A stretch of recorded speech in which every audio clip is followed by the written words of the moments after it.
So we woke up at Popple Corner and headed south on the K1 line and the Warburton track, pretty much leaving the sand dunes behind us, heading towards Birdsville track. Once we got to Birdsville track, we hung a right there, and then we headed down the Birdsville track to a place called Mungeranie, where you can get fuel, a pub meal, and there's camping there too, so we kept there for the night. We got up in the morning and then continued down the Birdsville track. First stop was Cooper Creek, where you'll find the barge that Tom Brennan used to cross the Cooper when it was in flood. We keep going down the Birdsville track, heading south to Clayton Station. That's where you'll find the half-cut open water tank that have an artesian spa. So if you camp there, that's great. We kept going though and headed to Maree, where we refueled, called the family, and then headed down south to Farina. Farina is where we camped for the night. There's a campsite there and the ruins you can check out. And then following on from that was just heading south down on the bitumen past Lee Creek to Hawker, where we put the bikes in the trailer, and that was pretty much the end of our journey. We just needed to get home to Melbourne and the trip was done. Okay, so we're at the intersection of K1 line, Warburton's crossing to the right. That's where we're headed. Down Warburton track, K1 line track, and you go left, you want to go to Birdsville, 160 kilometres to Birdsville. Goes into Northern Territory, then cuts back into Victoria. These guys at Outback Motorcycle Adventures, just lowering their pressures. Tony's saying g'day to them. Looks like if you want to come across with your motorbike and get support, you can pay for it like this. Always good to see them. So we have KTM 500s, but yeah, you can bring your own bikes. Yeah. Well. Okay. Nice, so you can fly in and just do you give them everything and then you fly back out again. Yeah, depending on what you want to do, whether you want to do it one way or a double. Yeah, right. So we fly into Alice. Yeah. And then if you're coming back, you fly to Birdsville. Oh, you do it. You do a big loop to Alice, do you? Or? You do a double, yeah. So we do Maddogs line out to Birdsville, and then we come back along the French line. Yeah. Awesome. Yeah, so it just depends on what you want to do. So yeah, nice. I lost a few. What does it cost, roughly? Between 5 and 8, depending on if you hire the bikes or not. Yeah. Okay. Yeah. But everything's covered. Flights a whole lot. So. Oh, right. Okay. So yeah, another way to do it. Outback Motorcycle Adventures. I assume you get your meals cooked and everything. So that's pretty good rig. These things will go anywhere. Alright, let's get going.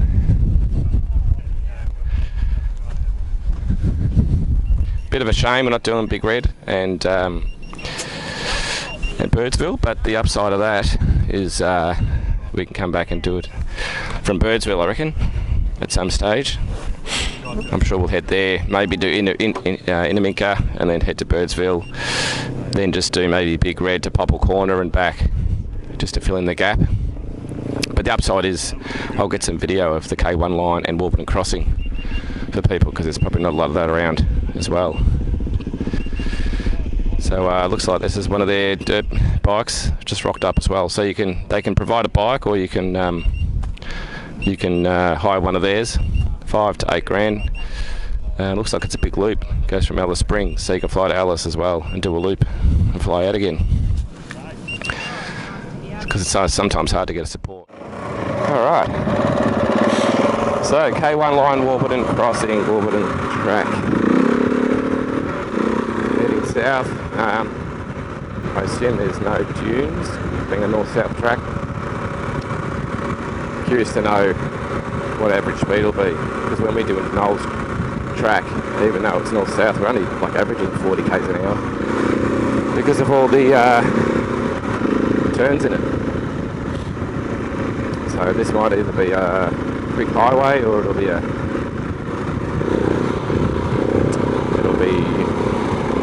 lot slower. Glad to get the bike going again. Hasn't been annoying.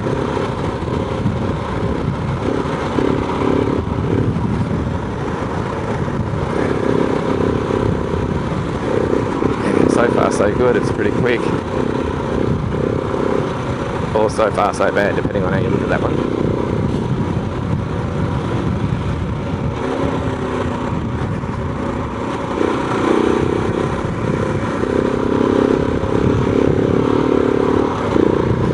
border crossings are an annoying thing at the moment. You're just going to be locked out of getting home.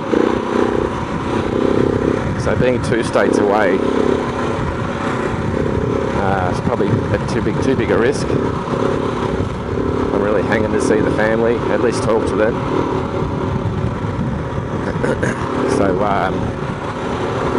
yeah, I mean, you can get stuck literally, and then you've got to drive through New South Wales. New South Wales is in major strife at the moment with COVID.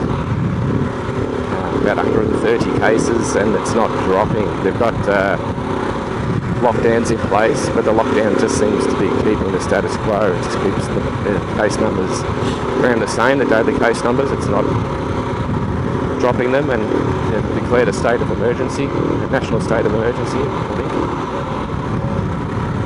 Might have that term wrong, but so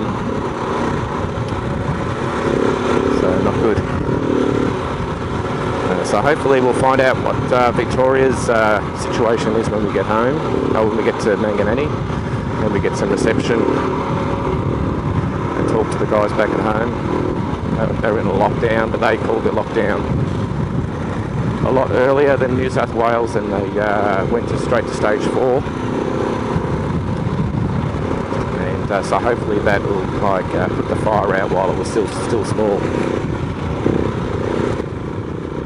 Track. If it stays like this, we'll probably get to Mungeranie today. Doing about 70 k's an hour at the moment, and then you could go quicker.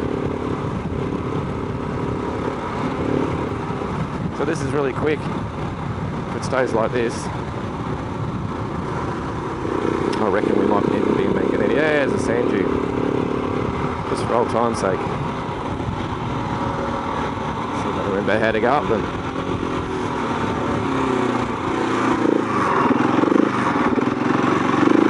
There we go.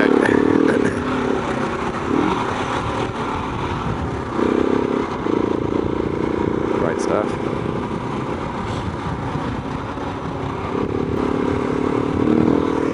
Yeah, it's doing about 80 k's an hour now. And I reckon this will probably end up at 100.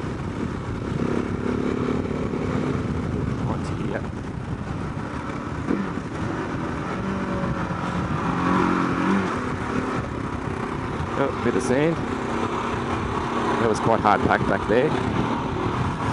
And that could get you into trouble, I guess, if you fly along and it's hard packed like it is now, and then it get a sandy patch you don't see. It's got to be ready for it, I guess.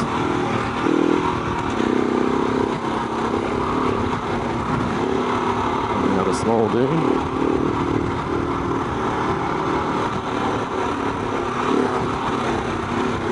So that was heaps of fun, Simpson crossing, albeit ending it at Mungeranie. And if you're a road rider heritage and you bought an adventure bike, you definitely want to test your skills on sand somewhere before you come here.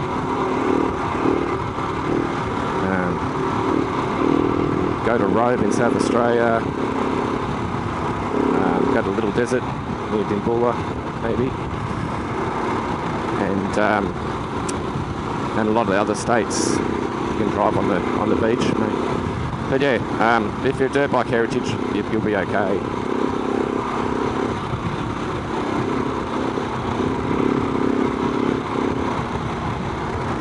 So this should be a nice and relaxing way to get back to semi-civilization.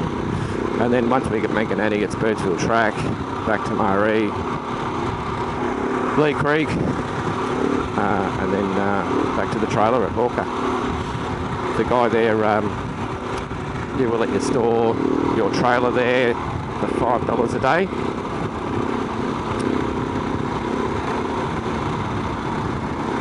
And just breaks the back of the getting here. Like if we had to ride, I mean you can do it, but if you had to ride from Melbourne to Hawker, it just means you need more time, and you've got to potentially spend less time here, which we didn't want to do. And And if you're just doing the highway on the bike to get to Walker, it would be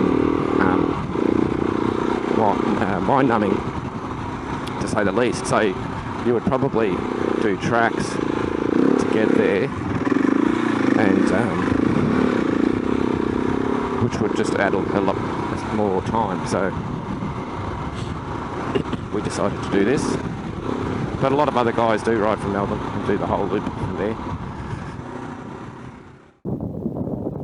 I think we're both a bit weary today, Billy, aren't we? I am. Yeah, I could go to sleep. How many days on the bike? What day is it? Do we know what day it is even? Saturday. Saturday. And we left on a Thursday. Yeah. So we're about.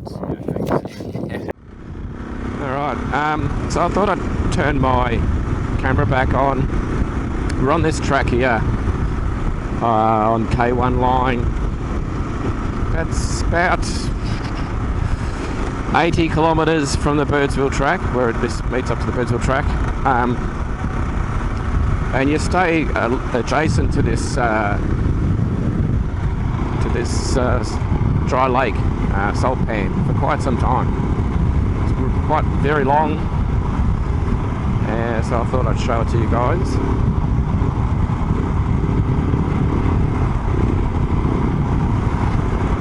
Just been, I'm probably averaging around 70 k's an hour, and but the car's probably doing 50 to 60 k's an hour.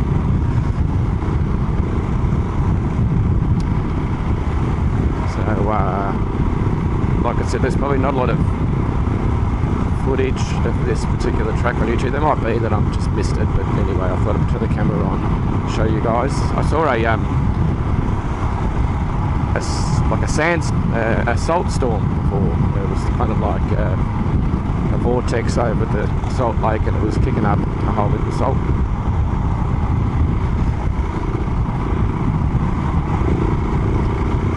So it won't be too long, and we'll be on the Birdsville track. And if you ever do head to Birdsville track, it's a good bit of homework to do is to watch an old documentary made in the 50s or 60s called Back of Beyond. That's Back of Beyond. It's on Netflix at the moment, and it's a film slash documentary, goes for an hour, and it follows a guy named Tom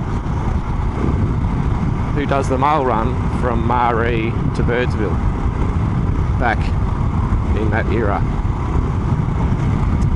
And so back then it was a rail link to Maree, and from Maree Tom and his counterpart would load up the truck, and it's an old 50s truck. Just a flatbed at the back, four-wheel drive truck, and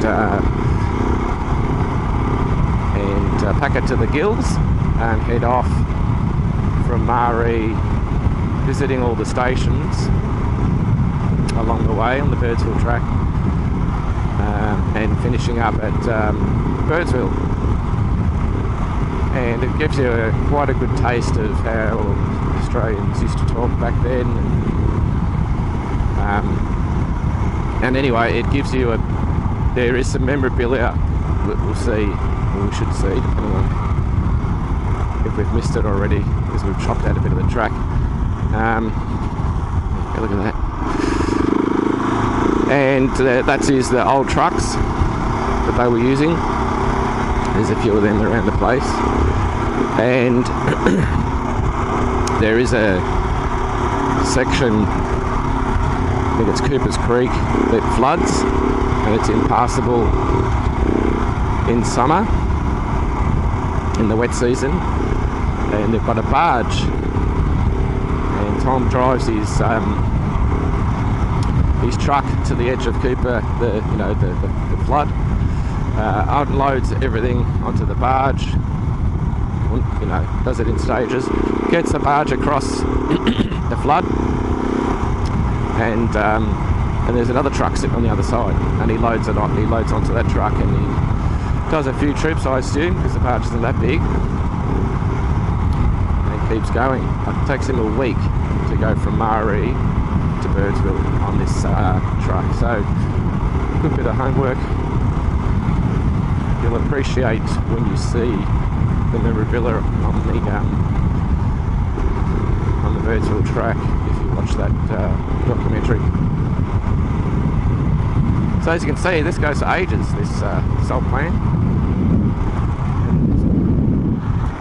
Just saw a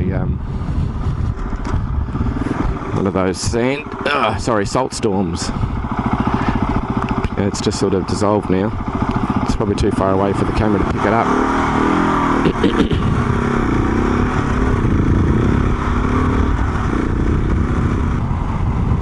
Looks quite cool here. You can even do a loop, excuse me, from Mungeranie up K1 line, and then do QAA and Big Red, Birdsville, down Birdsville track, or you could do the reverse of that just to get this in. It's pretty good. So we're hoping to get to Big Red Bash next year, and it'd be great if we could chuck a bike on the ute and do some unfinished business, especially that QAA line, since we didn't get it done this trip. That'll be a bug until it's done. Alright, what have we got? There's a bit of an inlet here we're crossing.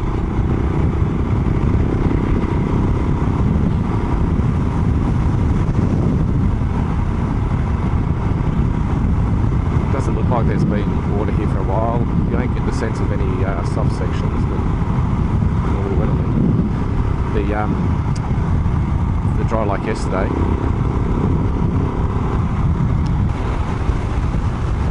So we're looking for a place to stop for lunch. Grab some snags again. Preferably with some shade. It's not too warm. It's probably about 18 degrees. Alrighty. That gives you a taste of what it's like here.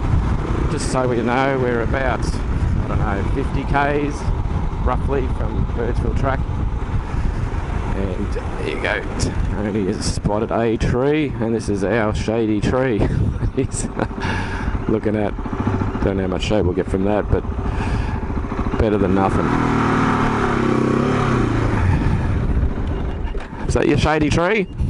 Might have to, mate. Yeah, no worries. No sweat. Alright, that was good. It's a bit windy. A little bit windy, yeah. We got hit by a vortex. Bloody hell. Why not? Alright, we'll wait for Barney and cook up some bangers. Alright, I've turned on the camera. There's been this dune here that's been to our right for at least 100 k's, I reckon. And one here on the left, just also for the same period. You know, this one here on the right was, I don't know, about 500 metres away from us, and similarly one on the left, and they've come to merge. And I think this will be the end of these dunes. And I suspect the terrain will change once we get out of this area. It's like a basin here. We're 7 metres below sea level as well. Kind of makes sense when these inland lakes.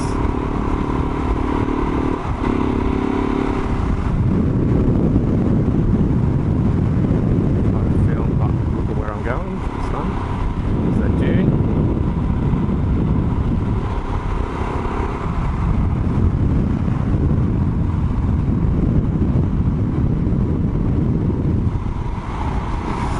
Got a sign here, we'll just have a look at that.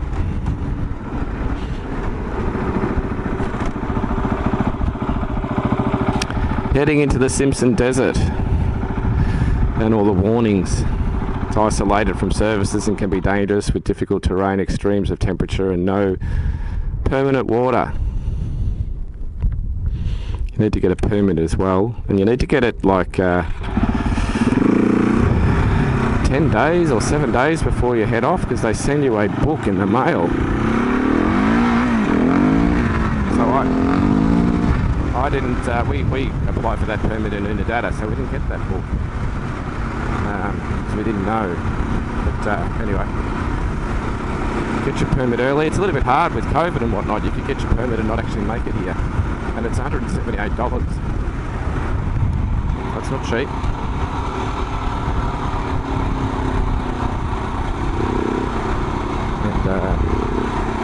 And it's been enjoyable, you know, the change of terrain and change of riding from crossing the Simpson. It's nice that the ride to the Simpson and the ride away from it is fun. Just found neutral there.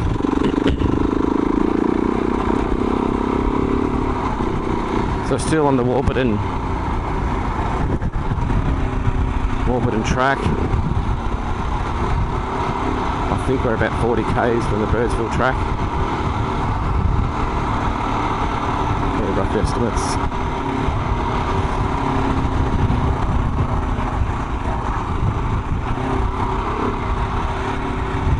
Bit of erosion on the left. It's hard packed surface. You get the little bit of sand every now and again, but mostly this stuff.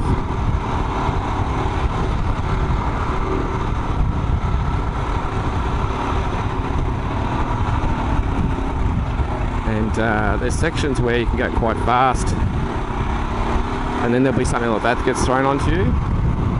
I mean, that one was obvious, but they're not always. And you find yourself locking up the rear and getting it sideways coming into the wash off some speed.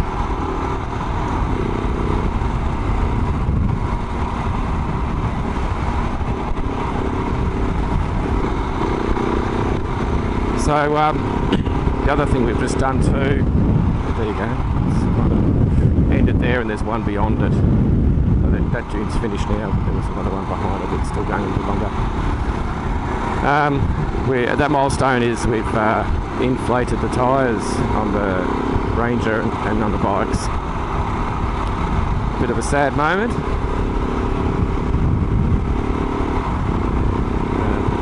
I think that's the end of the sandy stuff.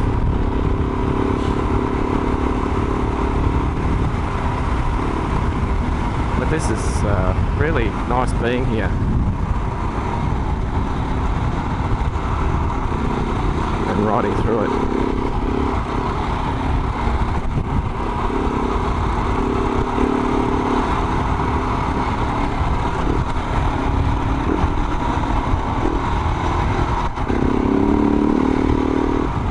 So it'll be like this, you could easily get up to 80 k's an hour, and then there's some ravine or erosion across the track that catches it.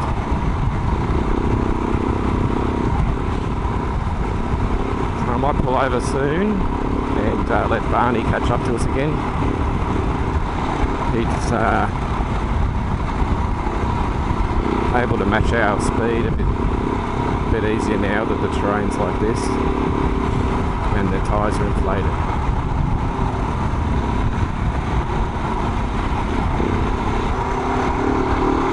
So I bought this bike about a year ago during lockdown, one of our lockdowns, and spent the year just prepping it, because this is really the riding I bought it for. I've pretty much got everything on it I want, and it's worked out really well. In between these annual desert rides, we've been doing a lot of Victorian high country rides with the guys. That's been surprisingly fun. I wasn't actually thinking of that when I bought it. I was thinking only of this sort of stuff. But it's been a hoot. Going through the Victorian high country and, you know, staying in pubs and having lots of fun with the guys. some wildlife. There's not a lot of wildlife out here. What are they?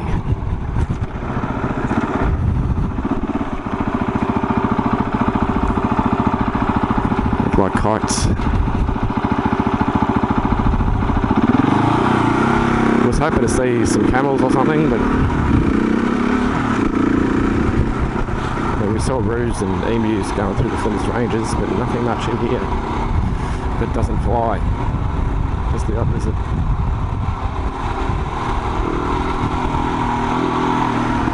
Alright, I think I'll stop here.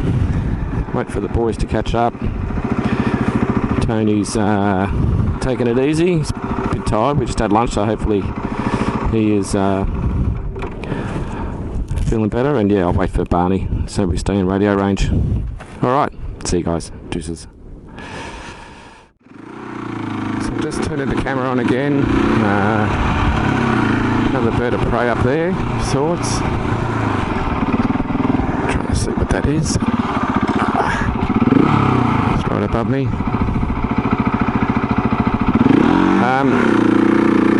Yeah, so we are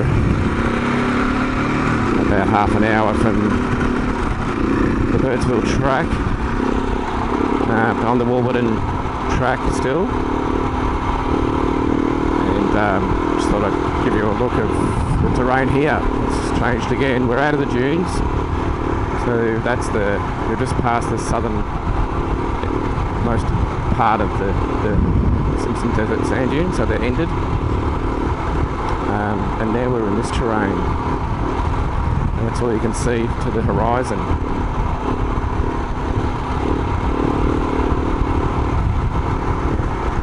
Going through areas like this, you worry about wildlife popping out on you, collecting it. A friend of a mate's, Huggies, he was riding through the Flinders ranges and he was doing something like this, and an emu popped out and he hit it at speed and was in a bad way, and they had to medevac him out of there. So I mean, we haven't seen any wildlife, but we're in another area, like another zone, so looks pretty cool. Yeah, Yelpawaralina track intersects with Birdsville track, and it's another entry point to the Simpson Desert if you don't want to go all the way up to Birdsville. So it's then another hour south to the pub.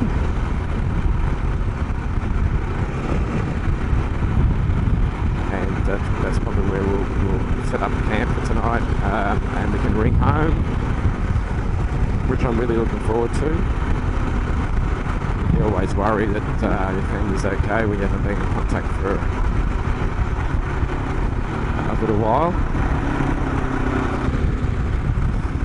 So Birdsville track should be coming up real soon.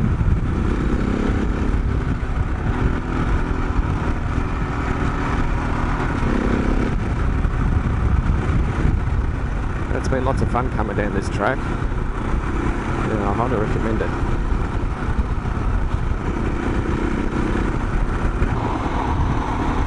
And then we'll just wait for Barney to catch up, and I'll probably put a jacket on and I'll hightail it down to Mungeranie.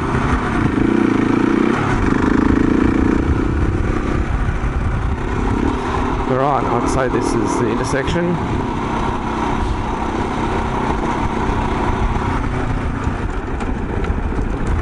Few signs. They say that's the Simpson Desert summer closure sign, the same sign we saw at the other end. Extreme temperatures of 40 to 50 degrees in summer. And what have we got here?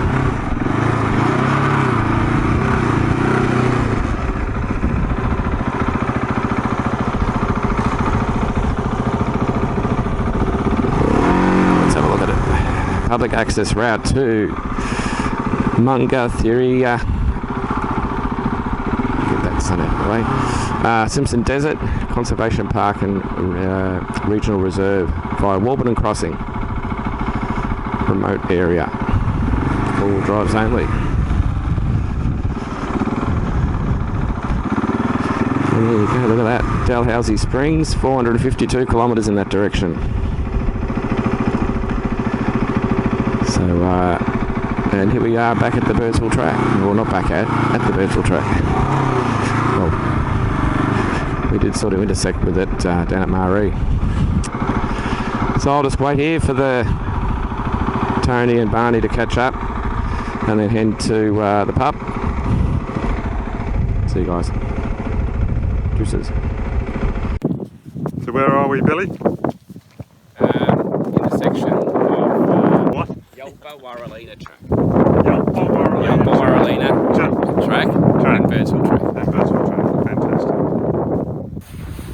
Okay, so we rode last night at Mungeranie and got in just as the sun had gone down, and we refueled and got ourselves. I got a T-bone, Barney got a Palmer, and I think Tony might have got a Palmer as well.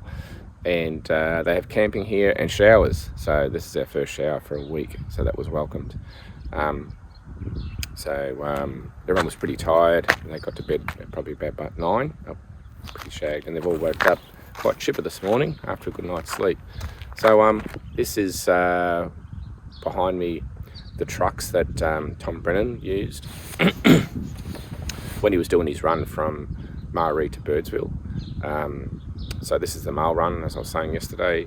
They would use the train to get the goods to Maree, and then they would load them in these trucks behind me, and Tom Brennan and his crew would then take them up, visit all the stations, and take all the goods to Birdsville. It took him a week to do that, and Cooper Creek would flood in the summertime, and they would have a barge to get the goods across the flood and have a truck on either side. So back up beyond is the documentary you want to look at to get that. But great to see these trucks in the flesh, and there's 3 of them here. And so with you and a cabin back there. So come check that out next time you come here. Bit of a piss take here. McDonald's opening soon, and the bus stop. So we'll see which one comes first, the bus or McDonald's. So this is us now heading off into Maree. Grab a coffee there and bite to eat and figure out what we're doing next. So cheers.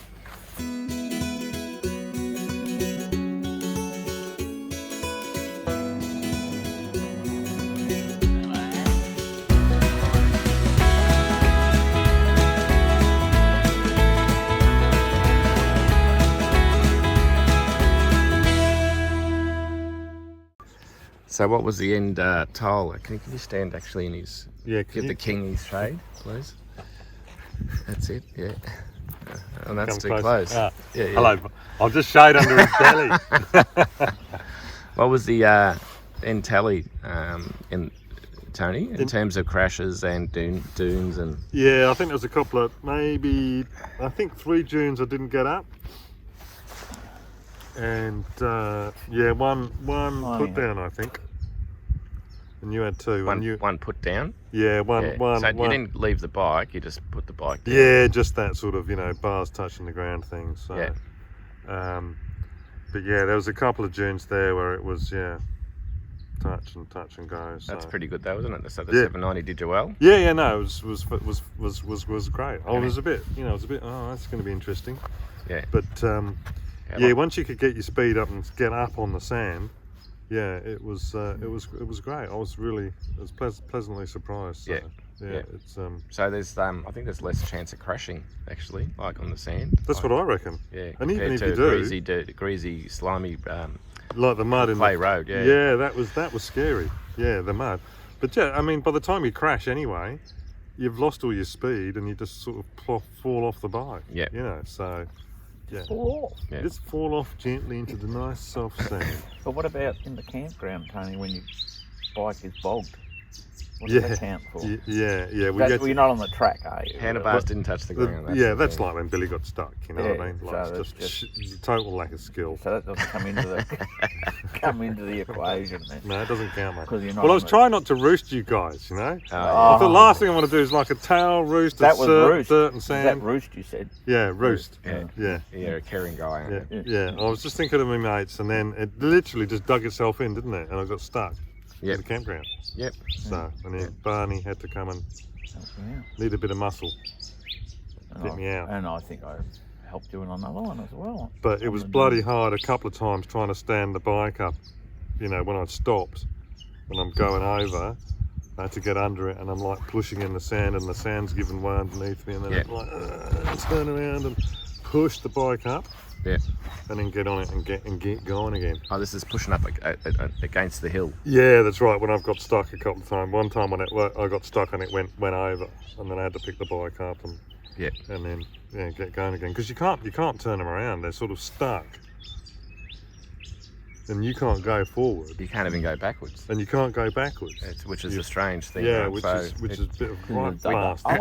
So if you're doing it solo, you would have to put the bike down and drag it round, front wheel down the hill and pick it up again and then head down. Yeah, and drag it, which you can do. You do it. Yeah. You know, if you were solo though and laden, no. Well, you'd have to unpack that. I reckon there'd be situations where you'd have to unpack the bike. Yep. You know. Get it front wheel down, or even get it up the dune, and then carry your stuff up. Carry your shit up. If you are doing it solo, Yeah, and which would make it, you know, bloody slow. You know, if you were hitting. And how would you bloody counteract that flat you had? Being solo, that would be the flat. When you had the what happened with the flat? That'd the be a flat. nightmare, wouldn't it, I was all relaxed, and then this cattle grid. Up until that point, they'd all been lovely and smooth. And as I'm coming up to think, oh, that looks a bit bloody, it's got a bit of a rise on it and a bit of a lip. And then I hit the bloody cattle grid, and it nearly sort of bucked me over the front of the bike, didn't it, Barn? Yeah. And then a couple of 100 metres, like... Wasn't your best angle, Tony? Yeah. 300 metres after that, I'm going, I think I've got a flat. Pulled over, and I guess it's one of the disadvantages of tubeless tyres. It bashed the tube.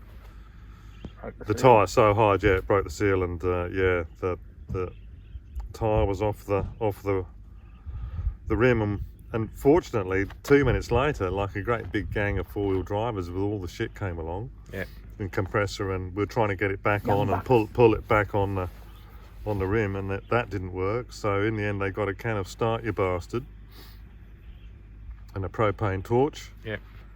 Sprayed the Start You Bastard. You know, I pulled the rim of the tyre down, got it into the inside of the wheel, and ignited it.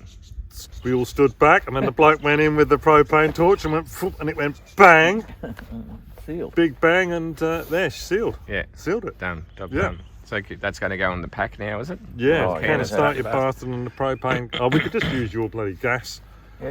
Gas fire. Okay. You know what I mean? Like your gas.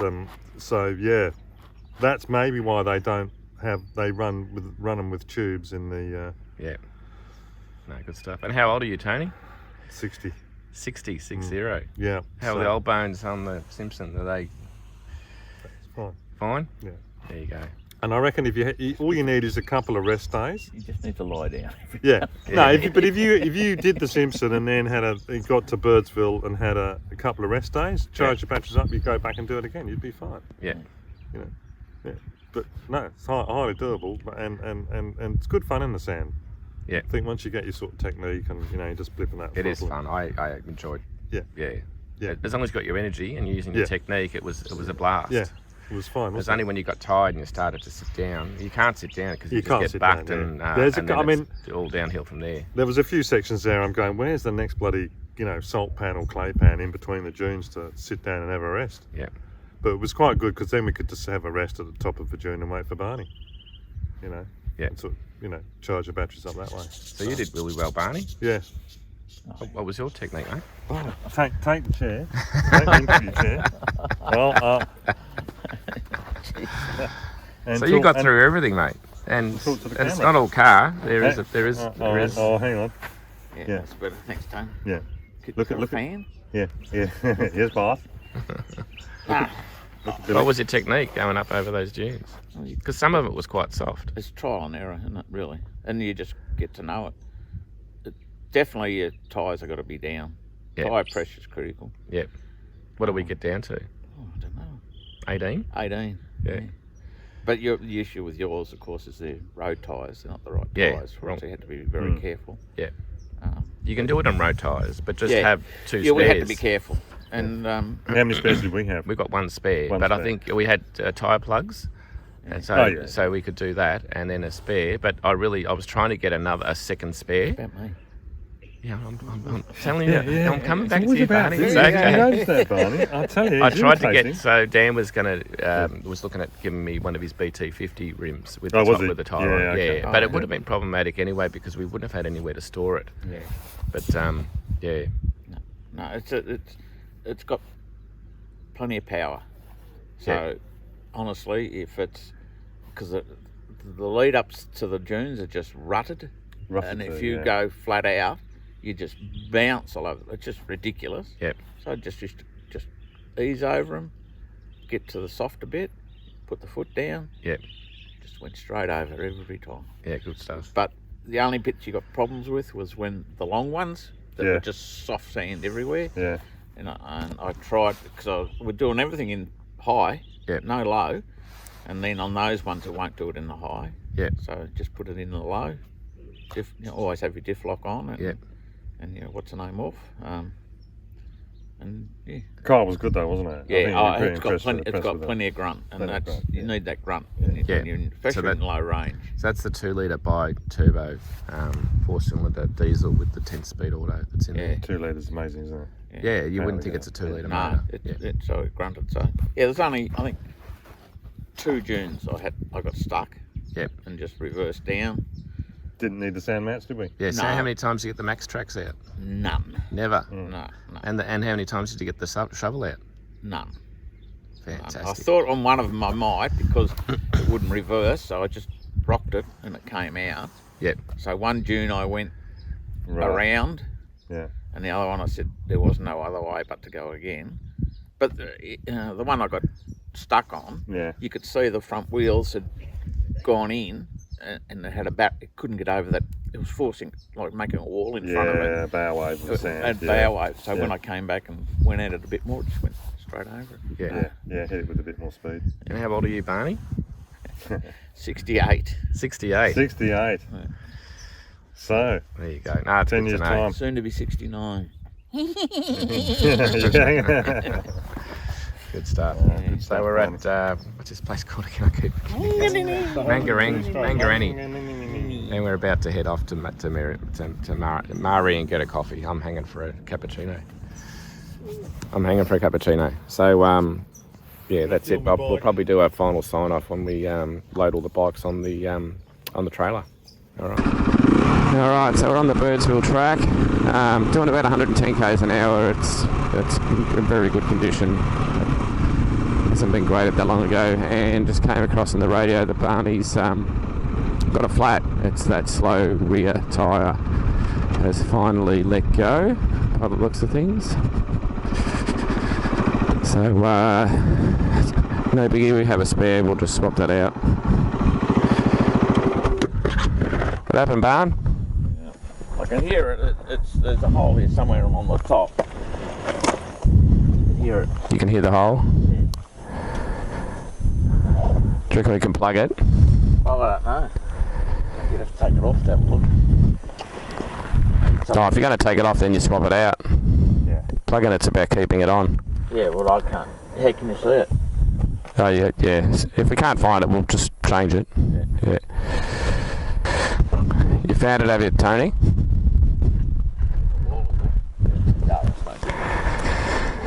It's on the side, is it? There. On the side wall? Oh, okay, we'll swap it out. Bummer. Oh, I better slow up then. Yeah. Oh, I was surprised when you were at my chuff. I thought, Oh, he's blaming you now, Barney. Hear that? yeah. That's how I'm taking that one. Yeah, so we've changed the tyre and just bringing all the rest. Now we're down to 0 spare tyres. We're just bringing the pressure up to 40 psi all round on all 4 corners, and then we'll head off. We've only got an hour and a half left on the Birdsville track, and then we're on bitumen. So I'll get the tyre changed when we get to a service centre. So anyway, we'll be away shortly. Alright, so this is Clayton Station Campground. We were hoping to stay here one of the nights back down the Birdsville track, but the timing sort of hasn't worked out that way. So the cool thing about this place is this tub.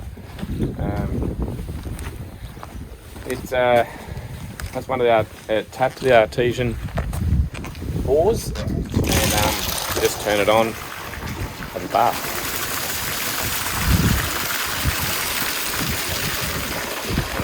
Warm, but fantastic after a big long day on the bikes or on the 4 drives. Come here and have a bath. You never know who else you'll be having that bath with, you know.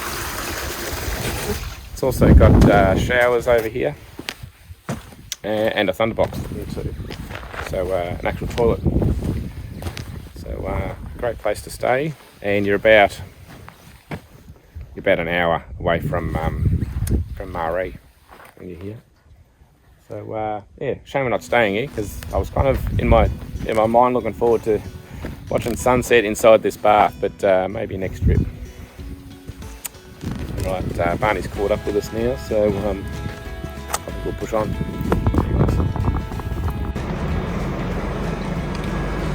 There. Fucking hell, no sudden braking either. No. Danger! You're in danger. Jesus. Right.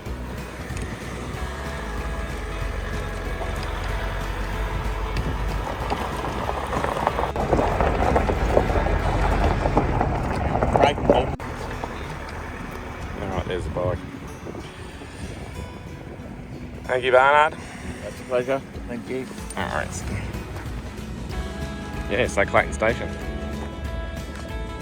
Get back on the bike, lunch at Maree.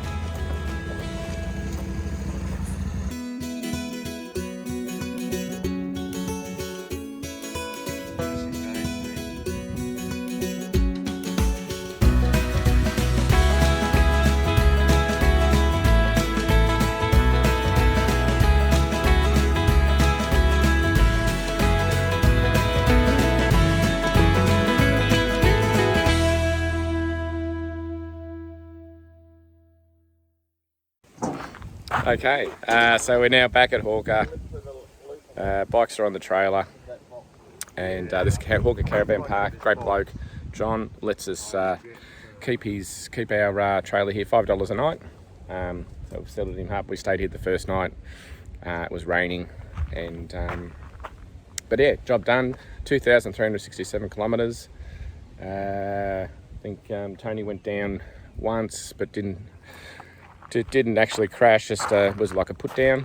I didn't get up on dune. My handlebars didn't touch the ground even when I was trying to get off that dune. I made sure of that. So yeah, so far no crashes, that's great. So now we've got hightail it across the Victorian border. We've got a border permit to go back home, and we're going to be in quarantine I think for 2 weeks once we get there, but that's okay. I work from home. Awesome trip, fantastic trip. And we'll be back probably either in the autumn or spring to do Flinders Ranges, because there's unfinished business there as well. And we're going to go back to Birdsville to do QAA line, so that's not too bad either. But anyway, job done, and that's it for this trip. See you later, guys.